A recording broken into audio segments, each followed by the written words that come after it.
Hello YouTube friends, welcome to another segment on Switch the Script. Today's topic will be covering why basic needs aren't basic rights. Okay, why basic needs aren't basic rights.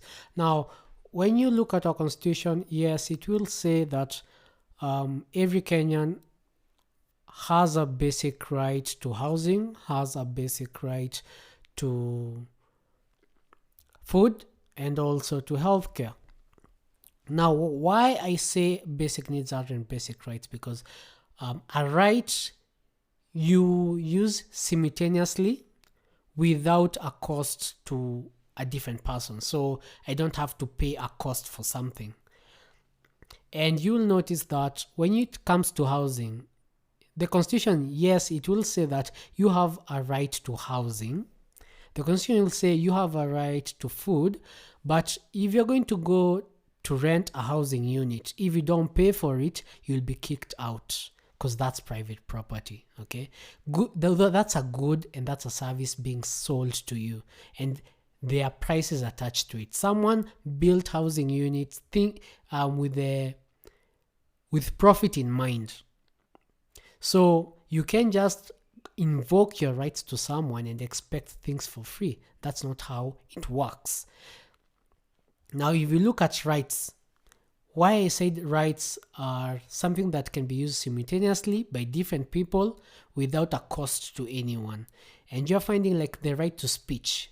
So as I am speaking right now, a friend of mine can speak without them having to pay for it. Or let's say a right to life, for example.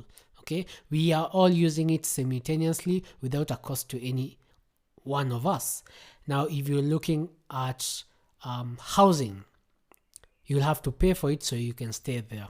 Okay, if let's say you want to buy a house, if you want to get some place somewhere, you'll have to buy the land. You have to buy a house, or let's say build it, or buy those materials to build it.